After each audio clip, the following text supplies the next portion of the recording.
Hola, buenas noches, ¿cómo están?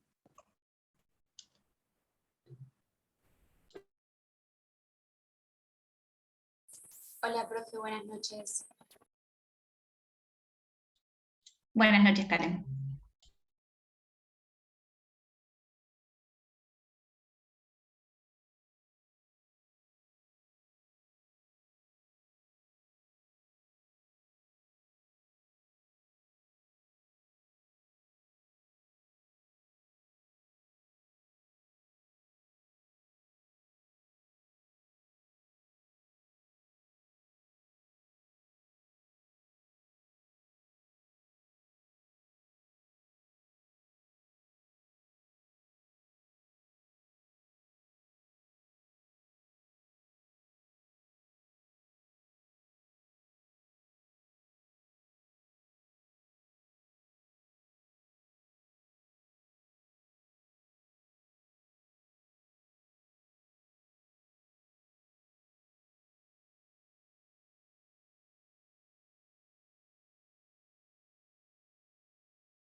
Bueno, aguardamos unos minutitos más y comenzamos.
¿Ven bien el power, chicas? ¿Me escuchan? ¿Todo bien? Sí, Todo perfecto. profesor, ahí se escucha bien. Perfecto. Lo vamos a dejar en todo caso así, total, está grande, lo pueden ver bien y de esa forma evitamos que tal vez se corte en cuanto al tráfico de datos, en este caso que por ahí impide un poco que, bueno, se escuche bien el audio, que es lo importante. Bueno, en ese aspecto vamos a comenzar entonces. Vamos a hablar en este caso de la Corte Penal Internacional, cómo se llegó ¿sí? a su instauración. Este es el último tema que vamos a abordar antes ¿sí? de la redacción de nuestro problema, que tiene como fecha de entrega el próximo viernes 20. ¿Sí? Este viernes, por supuesto no, el viernes de la semana que viene. Así que tendrán hasta dicho día para poder, bueno, justamente tratar de resolver el problema que nos aborda para esta parte. Bueno, como siempre saben, cualquier duda, enseguida me preguntan y continuamos avanzando, ¿sí? En este aspecto, bueno, lo que tenemos que charlar en consideración un poquito acerca de lo que vimos la clase pasada, ¿sí? De la instauración del derecho internacional penal, cómo se fue gestando, ¿sí? Y en consecuencia se procedió justamente a disponer la responsabilidad internacional penal del individuo, ¿sí? De los particulares. Recordemos que hasta que no se sucedieron, ¿sí? Esto se dio dentro de un marco de un conflicto histórico, de un contexto histórico, perdón, dado justamente por bueno, los conflictos bélicos que se sucedieron, las atrocidades y aberraciones que se dieron, ¿sí? A lo largo de, bueno, de la historia, y en este marco justamente la evolución, el desarrollo, ¿sí? De normativa en consecuencia, que tuvo por finalidad, en primer lugar, bueno, justamente tipificar actos como ilícitos, como delitos, y en consecuencia, ¿sí? Otorgar una responsabilidad de naturaleza penal a todos aquellos individuos, ¿sí? Que con discernimiento e intención procedieren a realizar estos crímenes, por supuesto, aberrantes desde todo aspecto. Y recordemos que antes de que esto sucediera, justamente, solo los estados eran pasibles, ¿sí? De responder, de justamente que se les otorgara responsabilidad internacional frente a la violación de una obligación internacional. Y bueno, cómo justamente fue avanzando, cómo estamos siempre en presencia de un desarrollo progresivo del derecho internacional, y en consecuencia, ¿sí? La atribución de responsabilidad internacional penal, en este caso, a los individuos. Bien, en este aspecto, bueno, habíamos hablado sobre dicha evolución histórica, la creación de los tribunales militares internacionales, en consecuencia, ¿sí? El Tribunal Militar Internacional de Nuremberg, con todo lo que significó, ¿sí? Los principios de Nuremberg y la importancia en consecuencia para el derecho internacional penal. Bueno, en dicho marco también fue creado, ¿sí? En un mismo contexto histórico, luego de la Segunda Guerra Mundial, el Tribunal Militar Internacional de Tokio, que tuvo una misma finalidad. Y otro antecedente muy importante en la historia, que lo habremos de ver específicamente cuando hablemos de derecho internacional humanitario, da cuenta de la creación, ¿sí? En este caso, de los tribunales penales internacionales para la ex Yugoslavia y para Ruanda. Fueron creados por el Consejo de Seguridad, ¿sí? Y o sea, en un marco de un conflicto armado también muy, muy particular, y frente a la violación, ¿sí? De las disposiciones, en este caso, en materia de lo que tiene que ver con los convenios de Ginebra del año 1949, que ya les digo, lo veremos, ¿sí? A partir de lo que tiene que ver con el problema número 3, y que está relacionado en este caso con el derecho internacional humanitario, una temática que también será clave a la hora de abordar, ¿sí? Justamente el seminario internacional, el cual, bueno, presenciaremos el 14 de junio en este aspecto. Bueno, ¿cuáles son las características, ¿sí? de estos tribunales en particular, y que justamente lo diferencian de la Corte Penal Internacional? Bueno, justamente está dado por el marco en materia de jurisdicción y competencia de dichos tribunales.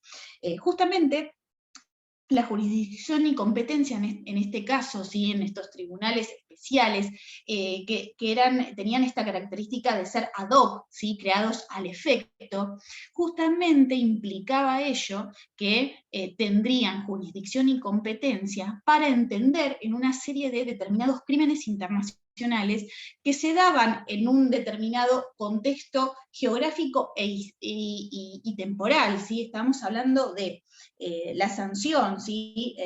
La respectiva investigación y sanción de crímenes internacionales cometidos por determinados individuos, dados, ¿sí? En un territorio, frente a la existencia de un conflicto armado determinado. Esta era la característica que existía por parte, ¿sí? De estos tribunales. Además de entender más que nada en lo que tiene que ver con los tribunales militares internacionales, tanto de Nuremberg como de Tokio, las principales características críticas que se hicieron en este caso es que justamente, bueno, la creación de estos tribunales estaba dada justamente solo para la impartición de una justicia parcial, porque justamente fueron creados, ¿sí?, para juzgar y condenar, en este caso, a quienes integraban a las potencias asociadas, ¿sí? No más allá del bando que resultara vencedor, fuera quien justamente luego resultara ser sancionado, condenado en consecuencia, ¿sí? Se decía que habían sido tribunales creados por los vencedores, y desde allí justamente el grado de parcialidad que podía existir en consecuencia. Bueno, fue ese uno de los motivos que justamente implicó, ¿no?, que se comenzara a abordar justamente la creación de una corte, de un tribunal internacional penal de carácter permanente, ¿sí?, esta característica tan importante que justamente arroga a la Corte Penal Internacional, y que implica, sí, esta imparcialidad, esta importancia en este aspecto a la hora de poder investigar y sancionar un crimen internacional cometido por un particular. Bien, en consecuencia que habremos de hablar acerca de la Corte Penal Internacional, y que tiene también en este aspecto, ahora posteriormente veremos cada uno de los crímenes que integra y que específicamente están tipificados en el estatuto, este antecedente, sí, que está dado en este marco, en base a lo establecido por el artículo 6, ¿sí?, de la Convención para la Prevención y Sanción del Delito de Genocidio, el cual, bueno, justamente fue aprobado por la Asamblea General de Naciones Unidas a partir de la resolución 260, y que justamente implicó, ¿no?, que este crimen internacional, ¿qué decía la Convención al respecto? Que dicho crimen justamente habría de ser, en este caso, juzgado por un tribunal competente en el Estado donde, o sea, en el Estado en cuyo territorio justamente se hubiera llevado a cabo este crimen, o por una Corte Penal Internacional que fuera competente a tales efectos. Entonces, frente a estas características dispuestas específicamente por esta Convención Internacional, por esta normativa, es que la Asamblea justamente General solicita a la CDI, a la Comisión de Derecho Internacional, que evaluara, que examinara, ¿sí?, la conveniencia y la pertinencia, ¿sí?, de la creación justamente de un órgano jurídico internacional de carácter permanente que diera entonces una respuesta e interviniera, ¿sí?, en materia de jurisdicción y competencia, no solo ante la comisión de un crimen de tales características como es el genocidio, sino también en virtud de justamente convenciones internacionales que dispusieran que en caso de la existencia de justamente todo lo que tiene que ver con el proceso de investigación y posterior enjuiciamiento de una persona sospechada y posteriormente acusada de la comisión de un crimen internacional, justamente fuera este órgano el encargado de llevar a cabo todo el proceso y en consecuencia dictar la condena correspondiente si así lo estimare adecuado y pertinente de acuerdo a las pruebas sí que existan en consecuencia. Bueno, ¿qué sucedió? Si en esta solicitud de examinación en consecuencia se dio en un marco histórico muy particular, dado en ese momento por la Guerra Fría. Estábamos en periodo de la Guerra Fría, un periodo de intensificación, ¿sí?, de este contexto histórico, lo cual hizo que, bueno, justamente, y frente al temor, ¿sí?, de ambos bandos, de ser enjuiciados, ¿sí?, por parte del tribunal, conforme los actos que se estaban llevando a cabo, dio paso a que finalmente en ese contexto no pudiera avanzar el estatuto como tal, lo cual sí finalmente sucede en el año 1998, donde los estados se reúnen en Roma, y de esa forma se da nacimiento, ¿sí?, al estatuto de la Corte Penal Internacional, conocido como el Estatuto de Roma, justamente porque allí fue donde finalmente nace. Esto ocurre en el año 1998, como dijimos, y la entrada en vigencia se da el 1 de julio del 2002, ¿sí? En el momento, como ya hemos visto, bueno, en este caso con el doctor Mariano, entra en vigencia el estatuto a partir de haber adquirido la cantidad de ratificaciones necesarias, ¿sí?, a tales efectos. Bien, vamos en consecuencia a hablar de las características de la Corte Penal. Esperen que no me pasa el power. Ahora sí. Bien, ¿qué dice al respecto el estatuto entonces? ¿Sí? Que bueno, justamente la Corte Penal Internacional es un instituto de carácter permanente, ¿sí?, que habrá de ejercer su jurisdicción sobre las personas respecto, ¿sí?, de los crímenes internacionales de trascendencia internacional dispuestas por el estatuto como tal, y tendrá carácter complementario de las jurisdicciones locales, ¿sí?, a los estados. Bueno, ¿qué quiere decir todo este concepto en consecuencia? En primer lugar, sí, hablamos de este instituto de carácter permanente, esta característica que justamente implicó una diferenciación a los tribunales internacionales de índole penal que existían con anterioridad, como venimos hablando hasta recién, sino que este posee carácter permanente, esta característica fundamental dada en este aspecto por parte del Estatuto de Roma. A su vez, justamente, ha de entender, ¿sí?, en todos aquellos crímenes internacionales específicamente tipificados en el estatuto, como veremos a continuación, y que implican, sí, por supuesto, estar ante la presencia de crímenes de una trascendencia internacional, ¿sí? Hablamos, como hablábamos en el marco de lo que tenía que ver con la evolución histórica. Estamos ante la presencia de violaciones, ¿sí?, a normas imperativas, a normas ius cogens, es decir, el conjunto de normas, ¿sí?, que justamente tutelan valores fundamentales para la comunidad internacional en su conjunto, es decir, la paz y la seguridad internacionales, ¿sí?, la vida y la dignidad de las personas, ¿sí?, justamente valores que hacen al bienestar de la humanidad, y de allí la importancia y el deber de protegerlos, ¿sí? En este marco es que interviene entonces la Corte Penal Internacional. Hablamos justamente de que es una jurisdicción de índole complementaria, tal como lo indica su concepto. ¿Qué quiere decir esto? Cuando hablamos de complementariedad, queremos decir que justamente prima, ¿sí?, la jurisdicción y la competencia de los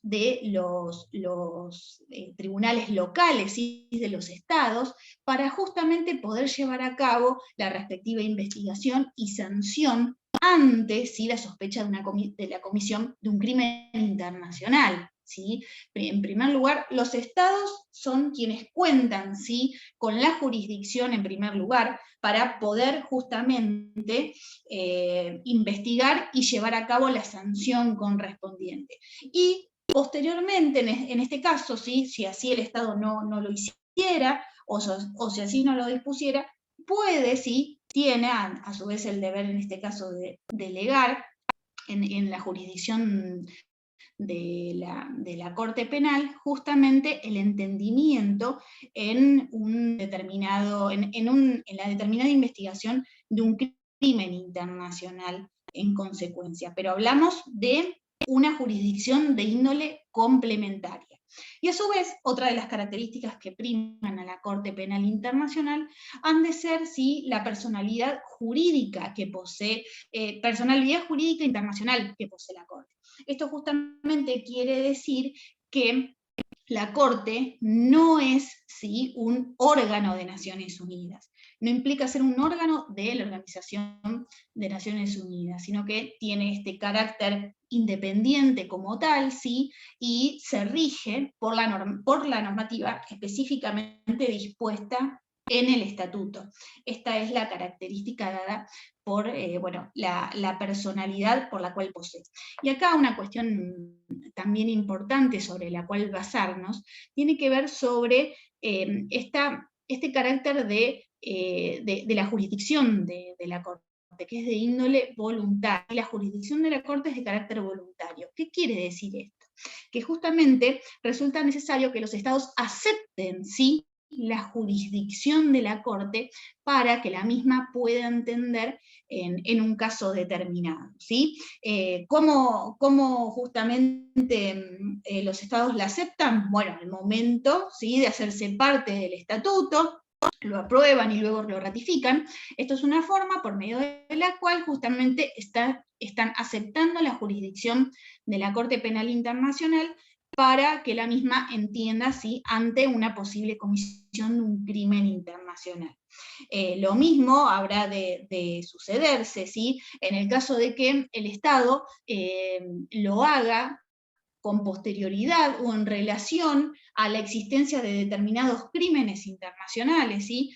Recordemos todo el proceso de reservas, ¿sí?, que el Estado puede hacer al momento de ratificar un tratado como tal. Entonces puede implicar, sí, que justamente esté dispuesto para determinadas situaciones en particular o ante, ¿sí?, la comisión de un hecho concreto en particular, donde el Estado justamente acepte, ¿sí?, la jurisdicción de la Corte en consecuencia, y a partir de allí ésta pueda intervenir en la investigación y sanción correspondiente del crimen que se lleve a cabo.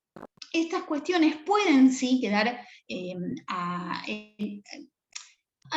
decimos a salvo en realidad. O sea, hay situaciones en particular donde justamente no ha de requerirse sí o sí que esta venia por parte del Estado, esta aceptación, ¿sí?, para que la jurisdicción de la Corte Penal Internacional pueda aplicarse. Y acá hablamos específicamente, ¿sí?, en el caso de que el Consejo de Seguridad de las Naciones Unidas disponga la intervención de la Corte. ¿Y cuándo tiene qué características tienen que darse para que justamente así pueda establecerse? Bueno, cuando estemos, ¿sí?, ante la comisión de aquellos crímenes de agresión o que amenacen, ¿sí?, la paz y la seguridad internacionales, o que puedan provocar el quebrantamiento de la paz y la seguridad internacionales. Acá hablamos específicamente, ¿sí?, de la parte séptima de la Carta de Naciones Unidas, y en este marco las facultades que tiene el Consejo de Seguridad en consecuencia para intervenir ante la existencia de un conflicto que justamente implique ello, ¿sí?, que se ponga en peligro o esté dado el quebrantamiento, ¿sí?, amenaza o quebrantamiento de la paz y seguridad internacionales. En ese caso, justamente la Corte Penal Internacional entonces habrá de entender en consecuencia y se aplicará su jurisdicción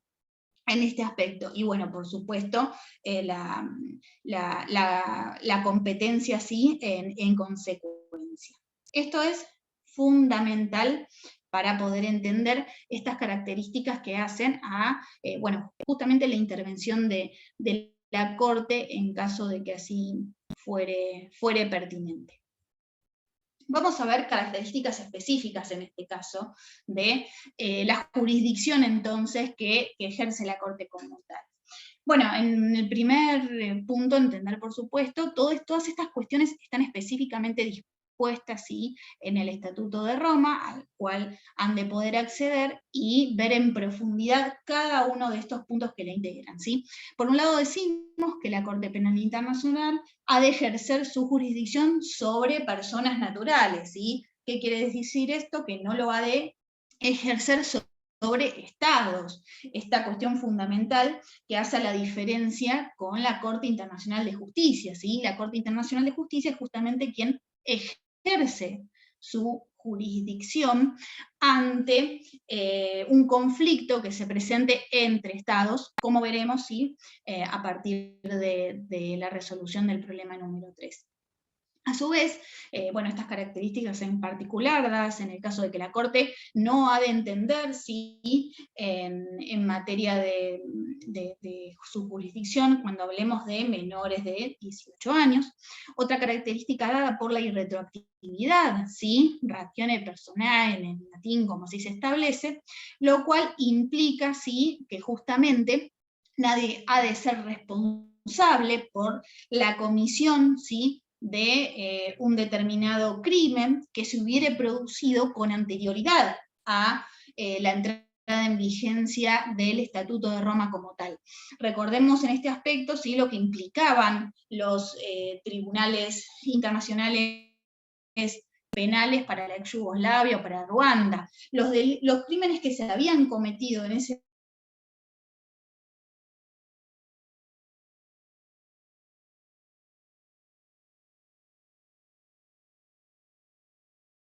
momento implican que, bueno, la sanción, ¿sí? Y el impacto está dado por dicho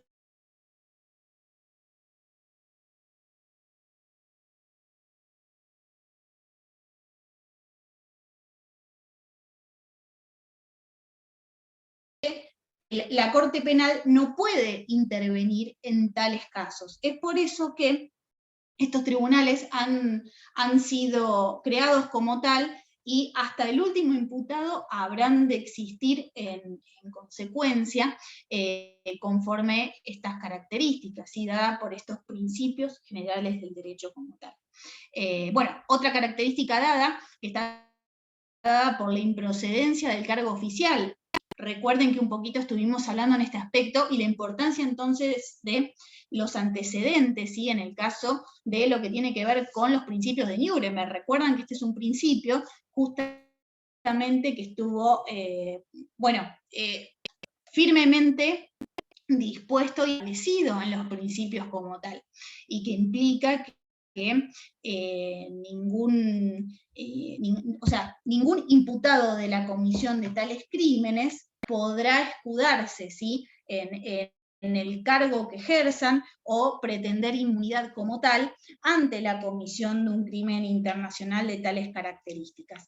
Y no solo eso, en este caso lo que establece el estatuto específicamente en consecuencia frente a este punto, es que el jefe militar, ¿sí? O quien actúe efectivamente como jefe militar en el marco, por ejemplo, de un conflicto armado o del hecho concreto, ¿sí? Que implique o hubiere estimado la Comisión de Crímenes Internacionales en consecuencia, habrá de ser responsable, ¿sí?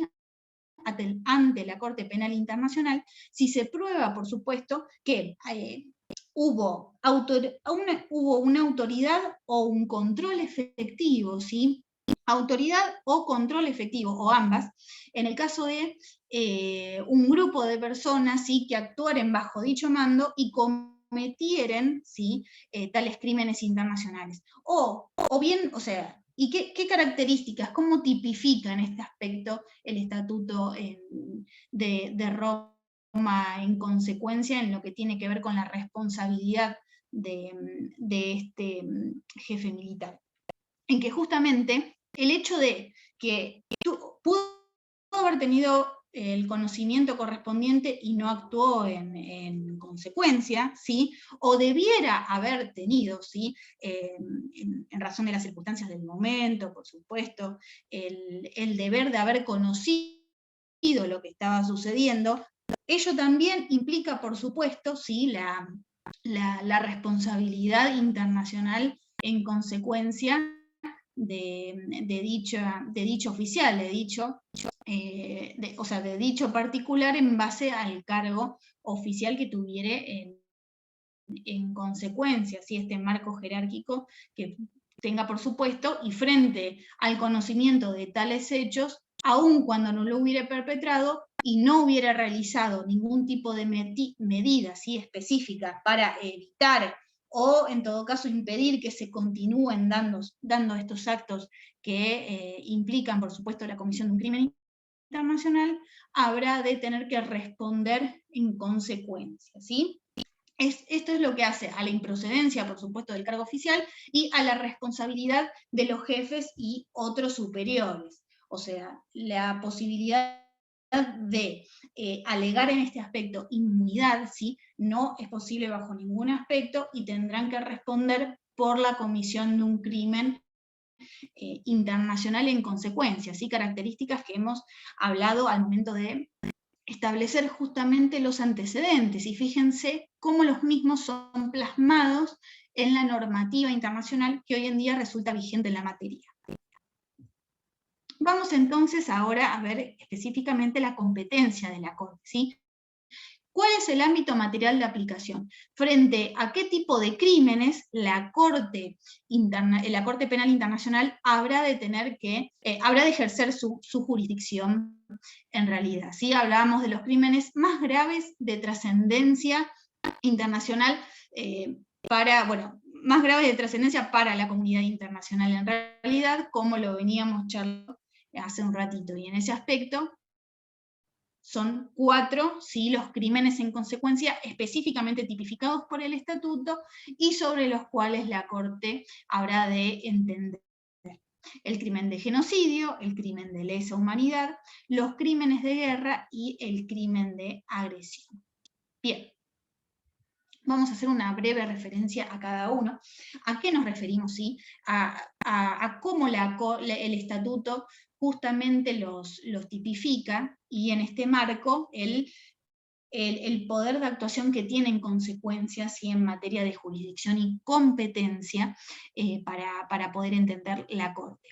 Cuando hablamos de genocidio, específicamente, ¿sí?, nos referimos específicamente, está dispuesto en el estatuto, como aquellos actos que han sido perpetrados con la intención de destruir total o parcialmente a un grupo nacional, étnico, racial o religioso, e indica así, a continuación, qué tipo de actos tienen que llevarse a cabo para que estemos en frente a este acto perpetrado con estas características en particular. Bueno, justamente, ¿qué tiene que implicar? La matanza de los miembros del grupo, lesiones greves, ¿sí?, lesiones graves, ¿sí?, a la integridad física o mental de los miembros del grupo, el sometimiento intencional a condiciones de existencia que hayan de acarrear, por supuesto, su destrucción. Si bien está dispuesta la cuestión física, también psicológica o mental, ¿sí? Porque estamos hablando de un marco de destrucción hacia todo aspecto, hacia la eliminación de un grupo con estas características en particular. Por supuesto, la realización de medidas que tengan por fin impedir nacimientos dentro de este grupo, ya sea nacional, étnico, racial o religioso, o a su vez el traslado por la fuerza de niños de un grupo a otro. Pensemos que todas estas acciones, ¿sí?, que se tipifican como tales, tengámoslas en cuenta que se han sucedido a lo largo de la historia, y de allí el deber de tipificarlas y en consecuencia condenarlas, ¿sí? O sea, a través de lo que ha sido la jurisprudencia y el desarrollo de normativa en la materia, justamente vemos la condena de estas atrocidades, porque no tienen otro calificativo y que se han sucedido a lo largo de la historia. Ni hablar de los crímenes de lesa humanidad, ¿sí? Un crimen que nos toca muy, muy de cerca y que justamente se ha procedido, ¿sí?, en el marco de nuestra jurisdicción nacional a la condena pertinente. Aquí fíjense que tenemos esta característica dada por la complementariedad de la jurisdicción de la Corte Penal. Estos crímenes han sido, sí, abordados, sancionados y condenados en el marco de nuestra jurisdicción nacional, ¿sí?, en el marco de la jurisdicción local nacional.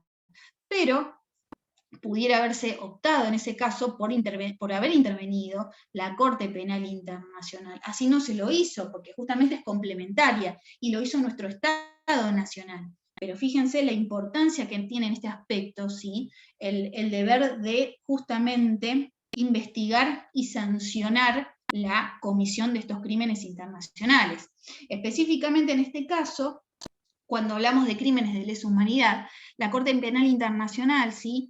Da este concepto, entendiéndolo como un ataque generalizado o sistemático contra una población civil y con conocimiento ¿sí? de que dicho ataque se está perpetrando con la finalidad de proceder, bueno, el asesinato, exterminio, ¿no? a la esclavitud de una parte o un grupo mayoritario ¿sí? de la población, la deportación, el traslado forzoso de personas, la desaparición forzada de personas, ¿sí? El encarcelamiento, la privación grave de la libertad física, bueno, todos los procesos de tortura, ¿sí? que tienen que ver con este tipo de crímenes aberrantes, violación, esclavitud sexual. Hay varios puntos que están tipificados, varios crímenes tipificados en este marco que integran ¿sí? este punto en particular y que implican, por supuesto, que estamos ante la Comisión de Crímenes internacionales en consecuencia, y por supuesto la jurisdicción, en este caso la competencia de la Corte Penal Internacional para poder entender. Bien, vamos en este caso a los crímenes de guerra. También en este aspecto hablamos de un plan o política ¿sí? Que ha de llevarse a cabo como parte de la comisión a gran escala de este tipo de crímenes de guerra. Bueno, ahora hay todo un debate, si lo leí el otro día, acerca de si podemos hablar en este contexto de crímenes de guerra, ¿sí? Lo que está sucediendo en la actualidad. Bueno, vamos a tener una clase específica para poder debatir y abordar esta cuestión en base a lo que está sucediendo hoy en día, ¿no? en la guerra entre Rusia y Ucrania, y este punto que se está planteando, ¿sí? La existencia de crímenes de guerra en este aspecto. Y aquí el extenso artículo en consecuencia que habrán de encontrar del Estatuto de Roma, habla específicamente de cuándo estamos ante la presencia de tales crímenes. Bueno, por un lado, las infracciones graves a los convenios de Ginebra del año 1949, ¿sí? Acá hablamos específicamente de derecho internacional humanitario, los abordaremos específicamente, pero justamente hablamos de normativa que tiene la finalidad de proteger, son 4 los convenios de Ginebra, con características específicas en lo que tiene que ver a la protección ¿sí? De aquellos que han dejado no solamente de combatir ¿sí? Por haber caído, por resultar enfermos o lesionados en el marco de un conflicto bélico, sino también, por supuesto, a la población civil y lo que ello implica. Y un poco pensemos en la situación que se está dando hoy en este aspecto, ¿sí? Implican una protección a la población civil y a los bienes en consecuencia que se encuentran por fuera del conflicto bélico que se está llevando a cabo. Entonces, más allá de que por supuesto se lleven a cabo se lleva a cabo el conflicto bélico en sí, hay un marco regulatorio que debe en este aspecto justamente respetarse y que está dado ¿sí? por el derecho internacional humanitario, y de allí veremos la importancia en consecuencia. Bueno, por otro lado, violaciones graves ¿sí? a las leyes y usos aplicables en los conflictos armados, como veníamos charlando hasta recién dentro del marco del derecho internacional, y en el caso de un conflicto armado que no sea de índole internacional. Acá estamos hablando específicamente ¿sí? de conflictos que no resultan de ser de índole internacional entre estados, ¿sí? Sino entre el Estado y un grupo ¿sí? Beligerante en el marco del mismo Estado, pero que justamente implica características en particular donde el derecho internacional humanitario habrá de intervenir en consecuencia, ¿sí? O sea, violaciones graves, a lo que se considera, por supuesto, uno de los puntos centrales ¿sí? de los convenios de Ginebra, el artículo 3, en relación a actos cometidos siempre frente a personas que no han participado de las hostilidades o miembros de las Fuerzas Armadas que hubieran depuesto las armas, ya que, bueno, han quedado fuera de combate por enfermedad, lesiones de tensión, y en este aspecto, ¿sí? ¿Cuáles son las acciones, ¿sí? La conducta que debe tener el Estado en consecuencia frente, ¿sí? a estos hechos que pueden darse en el marco, por supuesto, de un conflicto bélico. Por último, hablemos de hablar muy brevemente del crimen de agresión,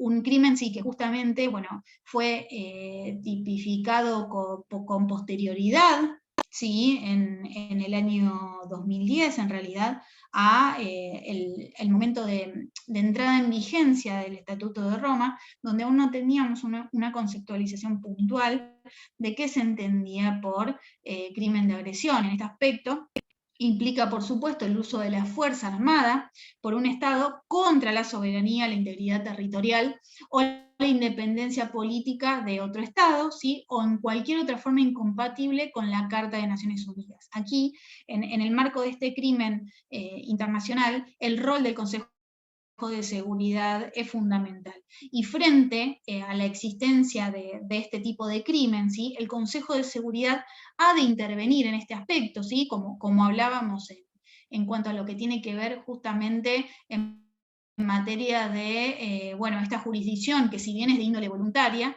hay determinados actos en particulares, como lo ¿sí? ante este tipo de crímenes, donde el Consejo de Seguridad interviene e informa, ¿sí? al fiscal de la Corte Penal Internacional que podemos estar ante la presencia de tal crimen internacional, y por supuesto entonces habrá de comenzar la investigación pertinente, ¿sí? Cuando hablábamos de agresión, el crimen de agresión, ¿sí? Situaciones que impliquen amenaza o quebrantamiento de la paz y la seguridad internacionales. Bien. Pasemos entonces un poquito también a cómo es el ejercicio de la competencia, cómo la Corte Penal entonces lleva a cabo este proceso, cómo llega a conocimiento de la Corte Penal Internacional justamente la existencia de un crimen internacional. Bueno, justamente está dado por el momento en el cual un Estado parte, ¿sí? del Estatuto de Roma remite al fiscal, da conocimiento al fiscal de una determinada situación en la cual puede, ¿sí? justamente parezca que ha de haberse cometido uno o varios crímenes, ¿sí? de los que se encuentran tipificados en el estatuto.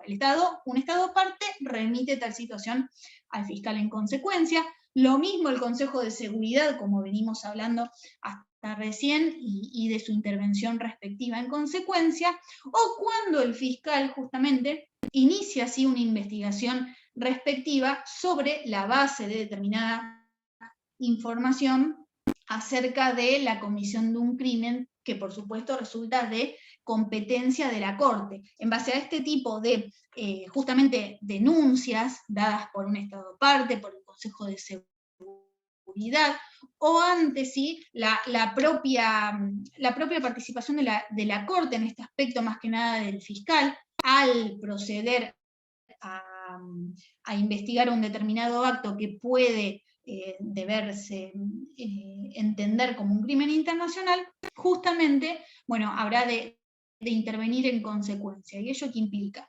Que el fiscal tiene este poder, ¿sí? en particular para, en primer lugar, analizar, ¿sí? la veracidad de la información que está recibiendo. Para eso, bueno, tiene amplias facultades para poder llevar a cabo este marco investigativo y en consecuencia recabar información, tanto ¿sí? de los estados como de organismos internacionales en consecuencia, organizaciones intergubernamentales, ONGs, ¿sí? puede comenzar una investigación ardua en el marco del territorio donde pudo haberse llevado este crimen en consecuencia, y recabar información al respecto de todo este tipo de organizaciones que implican, sí, justamente dar cuenta de la veracidad de los hechos que se denunciaron y por lo tanto proceder a bueno, justamente el paso siguiente dado por bueno, el juicio en sí, la sustanciación del proceso como tal, donde veremos entonces qué sala interviene al respecto. ¿Sí? Veremos cuáles son justamente los órganos que integran la Corte Penal en este aspecto y la función, ¿sí?, que ha de cumplir cada uno, porque justamente en este aspecto, cuando, ¿sí?, el fiscal considera que existen la cantidad de pruebas suficientes que disponen que podemos estar ante la presencia de la comisión de un crimen internacional en consecuencia, bueno, habrá de presentar dicha investigación a la sala de cuestiones preliminares, donde, bueno, justamente con la documentación respectiva, habrá de procederse entonces, ¿sí?, en base a este primer paso, ¿sí?, a proceder a la producción de toda la prueba pertinente que exista en consecuencia, y de esa forma, bueno, en caso de así ser meritorio, sancionar, en este caso, a quien resulte imputado de la comisión de un crimen internacional. Vamos entonces a cuál es el derecho aplicable en este aspecto ante, ¿sí?, todo lo que tiene que ver el proceso de investigación previo como al momento de fallar por parte de los miembros de la Corte Penal. Bueno, por supuesto, y en primer lugar, el Estatuto de Roma, ¿sí?, los elementos del crimen que se hubieran recabado y las reglas de procedimiento y prueba. ¿Sí? Acá hablamos siempre del principio de debido proceso, con todo lo que ello implica, y las garantías que en este marco tiene para su defensa el imputado como tal. ¿Sí? Esta es una regla principal, el debido proceso en el marco de todos estos procedimientos que se llevan ante las cortes y tribunales internacionales. Lo mismo, por supuesto, en nuestro marco interno, allí debe realizarse ante cualquier tipo de proceso de estas características, y que impliquen, por supuesto, ¿sí?, que se lleve a cabo la posibilidad de la correspondiente defensa por parte del imputado en consecuencia, y de allí la legitimidad de todo el proceso judicial que se lleva a cabo.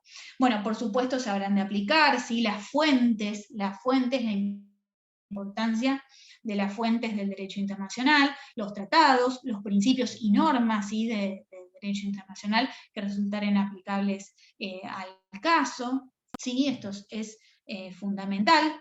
Más allá de, por supuesto, en este caso, los principios que están establecidos en materia de derecho internacional de los conflictos armados. Acá hablamos específicamente de todo lo que tiene que ver no solo con lo dispuesto en materia de la normativa de los convenios de Ginebra, sino también toda la normativa respectiva de la Haya, ¿sí?, que justamente ha de normativizar estas cuestiones dadas en materia de conflictos armados, y que específicamente sí se encuentran desarrolladas en tales convenios, tratados, normativa internacional referida a la materia. Y por supuesto los principios generales del derecho, sí que derive la Corte de los derechos, del derecho interno de los sistemas jurídicos del mundo. Esto es muy importante, porque se hace un análisis, ¿sí?, y la aplicación del derecho como tal, de la fuente en este aspecto, en un modo abarcativo e integral, ¿sí?, y esto da paso justamente a todo lo que tiene que ver con la aplicación del derecho desde un marco imparcial, ¿sí?, y justo, por supuesto. Vamos entonces en consecuencia a ver cuál es la estructura entonces de la Corte, cómo está estructurada y, bueno, las funciones en sí. Bueno, está conformada, por supuesto, por la presidencia de la Corte, la Fiscalía, ¿sí?, con este rol fundamental que lleva a cabo en consecuencia, ¿sí?, en materia de investigación, es quien recepciona, ¿sí?, la Fiscalía en este aspecto. Bueno, como hablábamos hace un ratito, todas aquellas informaciones, ¿sí?, aquellas denuncias realizadas tanto por los estados partes como por el Consejo de Seguridad si resultare pertinente en consecuencia, y procederá entonces, ¿sí?, a recabar la información correspondiente, ¿sí?, un poco asemejándolo a nuestro sistema interno, la famosa instrucción penal preparatoria, ¿sí?, la IPP. Esta etapa del proceso por medio de la cual, ¿sí?, el fiscal recaba la prueba, ¿sí?, suficiente, la información suficiente, la documentación que sea necesaria para justamente, bueno, en este paso, ¿sí?, poder disponer si existen los medios probatorios suficientes para que una persona, si así lo considera como tal, pueda ser imputada, ¿sí?, en el juicio posterior que se habrá de desarrollar en consecuencia. Es así que entonces el fiscal, en el caso de así considerarlo, bueno, habrá de ir en este primer lugar a la sección o sala de cuestiones preliminares, ¿sí? Esta sala se encuentra conformada por 3 jueces y, bueno, ¿qué tiene el deber esta sala? De controlar, ¿sí? Tiene el deber de control, ¿sí?, jurisdiccional durante esta etapa instructoria, ¿sí?, esta etapa de investigación. La sala de cuestiones preliminares cumple este rol en particular. Y bueno, de allí que también tiene una función principal en este caso de autorizar al fiscal, en primer lugar, al inicio de la investigación respectiva y de confirmar, ¿sí?, el posterior procesamiento solicitado por el fiscal, si éste considera que existe la cantidad de pruebas suficientes para que esta persona vaya a instancia de juicio en consecuencia, ¿sí?, que es la segunda sección o sala, también conocida como sala de juicio, sala de primera instancia. Aquí es donde se da justamente todo el proceso de sustanciación del juicio, es decir, todas las pruebas que fueron presentadas por el fiscal en su momento habrán de abordarse en este marco, teniendo por supuesto el imputado en este aspecto la respectiva oportunidad de defensa, ¿sí?, en consecuencia, se habrá de llevar a cabo todo el proceso judicial respectivo, ¿sí?, toda esta etapa judicial respectiva que habrá de culminar con la respectiva sentencia en consecuencia por parte de la Corte. Y en este aspecto, ¿sí?, existe una tercera sección, una tercera sala, que es la sala de apelaciones, a donde habrán de ocurrir, ¿sí?, de acudir tanto el fiscal como, ¿sí?, la parte demandada, en el caso de haber sido condenada conforme las pruebas que existieron, y que considerare que deba plantear una apelación en consecuencia frente al veredicto que se hubiere dictado por parte, en este caso, de la Corte, ¿sí? Y bueno, en este aspecto, ¿qué se establece? ¿Qué dice específicamente el estatuto?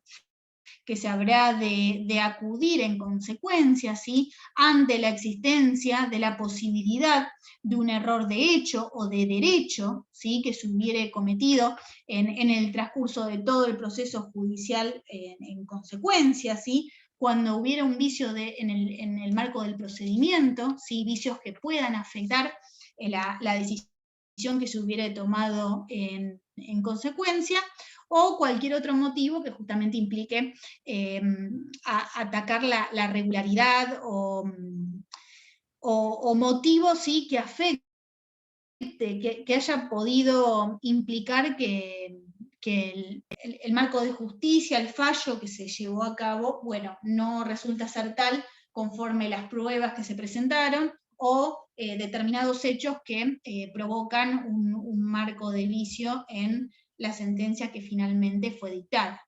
Bueno, en este marco, por supuesto, existe también una secretaría que se ha de encargar de todas estas cuestiones de índole administrativo que se dan en el marco de todo el proceso, y que también está específicamente regulado en el estatuto como tal. Bien. Y vamos por último a hablar, bueno, ¿quiénes son entonces los magistrados y qué características han de tener justamente para poder ejercer, ¿sí?, en el marco de la Corte Penal.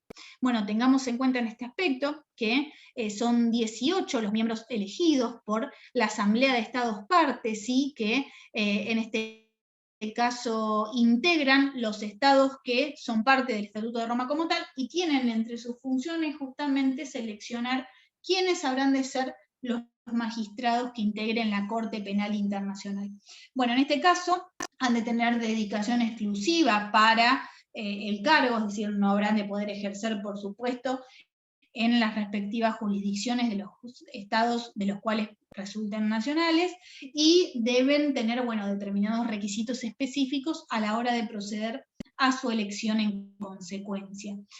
Bueno, por supuesto, alta consideración moral, tener un grado de ejercicio tal, ¿sí?, una reconocida competencia, tanto en el derecho como en materia de procedimientos penales, ¿sí?, y haber llegado a un grado tal que implique que puedan justamente ejercer en el marco de sus carreras judiciales los grados más altos, ¿sí?, de ejercicio profesional jurisdiccional en sus respectivos estados, por supuesto, una reconocida competencia en materia de derecho internacional, dominio del idioma, sí, en este aspecto, hablamos de idioma inglés o francés, al igual que lo que se encuentra dispuesto para el caso de la Corte Internacional de Justicia, y determinados criterios de selección, ¿sí?, que se deben tener en cuenta también al momento de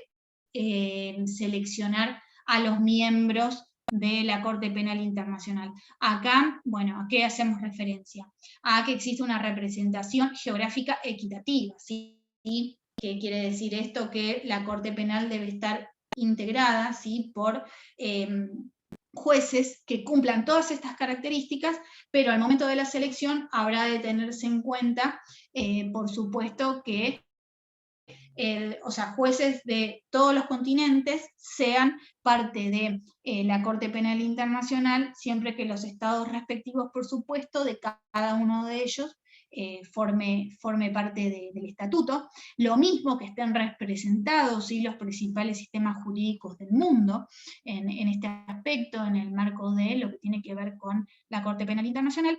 Y una característica que ha sido dada con la evolución, ¿sí?, en este aspecto del derecho internacional como tal, y que está dado justamente por una representación equitativa en materia de género. Fíjense la importancia de este aspecto, teniendo en cuenta que, bueno, obviamente en un primer momento, en un primer grado, las cortes estaban integradas y casi en una mayoría total solamente por hombres. Bueno, hoy en día ya, bueno, este tipo de conceptos, por supuesto, han evolucionado, y es así que hoy se establece una representación equitativa de género en consecuencia en este marco. Bueno, este es el último punto sobre el cual abordaremos el día de hoy. ¿Alguna pregunta? ¿Alguna consulta en este punto? Ha sido una clase bastante conceptual en este aspecto, en relación a cuáles son las funciones, ¿sí?, el rol de la Corte. Tengamos muy presente estas características fundamentales, ¿sí?, dadas por lo que tiene que ver con la permanencia, ¿sí?, la jurisdicción, la competencia, son puntos fundamentales.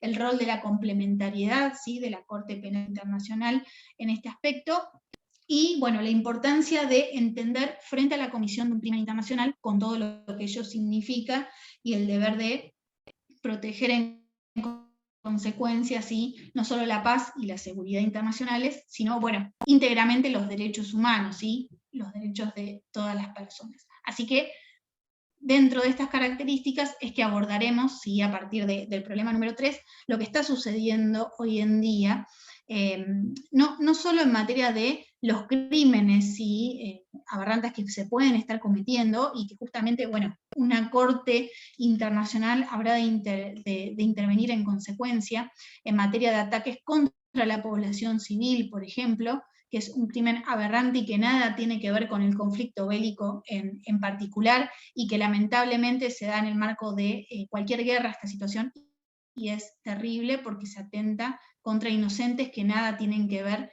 con el conflicto bélico en sí. Y por supuesto, estas crisis humanitarias que se dan también en el marco de la cantidad de refugiados, de gente que pierde su hogar y tiene que irse en resguardo, por supuesto, de este tipo de conflictos tan graves, y hoy en día se dan en un contexto muy particular, además, ¿no? Y que habremos de analizar para el seminario correspondiente. Así que bueno, chicas, les agradezco. ¿Alguna pregunta, alguna consulta sobre este tema? ¿Todo bien? No, gracias. Muy claro, profe. Bueno, entonces, perfecto. Les deseo un muy buen fin de semana. Ya saben, cualquier duda, consulta, me comunican por el campus y la estaremos abordando. Les deseo buenas noches. Gracias, igual. Profe, yo tengo una consulta de la materia. La semana que viene no cursamos, ¿no? La semana que viene no, vamos a tomarla para que puedan realizar el trabajo, en realidad el lunes, porque el miércoles, bueno, ya es feriado por el censo, así que dejamos el lunes para que tengan esa semana para poder abordar el trabajo, y ya nos estamos viendo el 23, si no me equivoco, pero igual quédense tranquilos, tranquilas en este caso, que dejaré todo dispuesto también en el campus para que estén al tanto, ¿sí? Gracias. Pero bueno, ya por este marco nos vemos el 23 para abordar el problema número 3. Bueno, cualquier pregunta, enseguida me consultan por la redacción del 2, ¿sí? Que es el que corresponde a esta parte. Buenísimo, profe. Gracias. Chicas, buenas noches entonces, que descansen. Buenas noches.